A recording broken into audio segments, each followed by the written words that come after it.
What is going on, guys? Welcome back to another video. Today I thought I'd do my UFC Freedom 250 preview. I have a little bit of time on this gorgeous Friday afternoon, so I hope you guys are doing good wherever you guys may be. Got the World Cup going on, got UFC, got NHL, got NBA, so there's a lot of shit going on right now. But in the cusp of all that chaos, I definitely wanted to get out a preview video. We're going to go over everything UFC related for the card. So the biggest piece of news so far this Friday afternoon is the fight's even going to happen on Sunday. Here on the East Coast, we are in currently a heat wave. It's a crisp 98 degrees right now. It is. I think New York City was pushing 105. Philly's pushing 100 degrees. It's very hot. But there is huge scattered thunderstorms heading for D.C. right now. So, in the cusp of all this heat and humidity, there's a chance that the card could be delayed until Monday night. Now, Dana White hasn't really said anything. Now, of course, when I probably put out this video either tonight or tomorrow night, something will probably change and I'll have to make a little video about it. But as of right now, the fights are still going on. I don't think that they would let their guys fight in the rain. I don't think that's very, professional. Someone could, slip, break something, get hurt.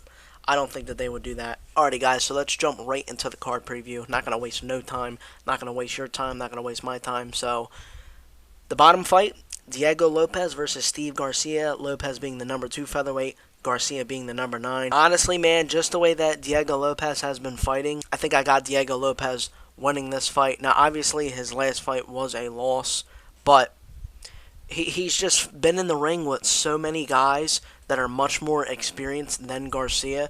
I just think overall Diego Lopes takes this one. I'm not going to say round 2 knockout, round 2 TKO. I think I'm just going to kind of briskly go over him. But next up, we got a middleweight bout. We got Bo Nickal versus Kyle Daukaus. You have Bo Nickal being 8-1. Kyle has a 2-inch height advantage. Weight's pretty much the same. Reach is pretty much the same. Leg reach is pretty much the same. So, very balanced fight, to say the least. Give me Bo Nickal. I'm going to take Bo Nickal. Next up in the lightweight bout, we got Ruffy versus Michael Chandler. I've always been a big fan of Michael Chandler, but he hasn't really been on a hot streak, to say the least. He was supposed to fight Conor McGregor. Obviously, that kind of fell through. I think I'm sadly going to have to take Ruffy on this fight. I just think the 3-inch height advantage, along with the reach advantage, I think Michael Chandler is going to struggle a little bit. Who knows, though? Michael Chandler could gas himself out in the first round, get a quick knockout, get a quick submission. That's how Chandler is. But I just don't know if he's going to be able to go the full fight length. So I got Ruffy taking this fight. He's the number 5 rank. Derrick Lewis is the number 9 rank. Honestly, I think I got Josh winning this fight, man. He's impressed me the last couple fights that he's had. He's 9-0, of course. He does have a slight height disadvantage. But at the same time, I feel like he's still going to be able to kind of gas Derrick Lewis out a little bit. Derrick Lewis, though, has a major reach advantage, 73 to 79. Their legs are basically the same. I think I got Josh winning this fight. Just based off of cardio alone, I think Derrick Lewis might struggle. We got a bantamweight matchup. We got Sean O'Malley versus Zahabi. I hope I pronounced his last name correctly. If I didn't, I apologize.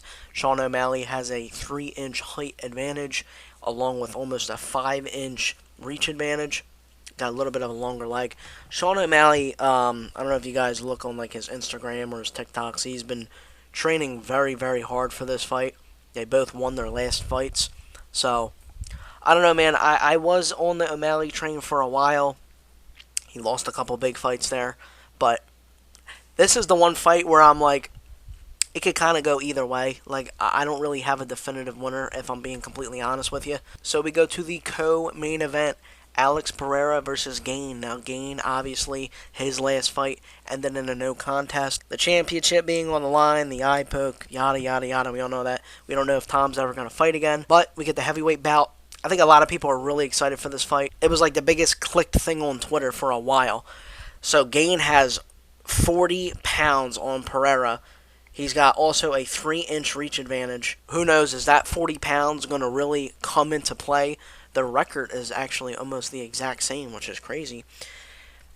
I would say, the 40 pounds would kind of be a hinder on who's going to win. I would say that the 40 pounds is really going to mean a lot, but we've seen Pereira knock out some crazy good guys.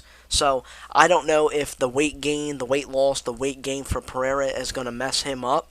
That could definitely cause him to perform not as well as he normally does. But give me Pereira winning this fight. I don't know if it's going to go long. Honestly, I could just see it being a one-punch knockout, to be completely honest with you. That's just the type of guys that these two are.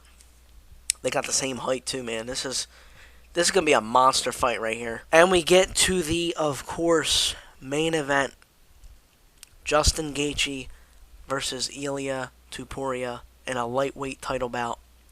This is like my most contemplative, I don't even know if that's a word, opinion on this entire card, man. My heart wants Justin Gaethje. He's got a couple inches in height advantage.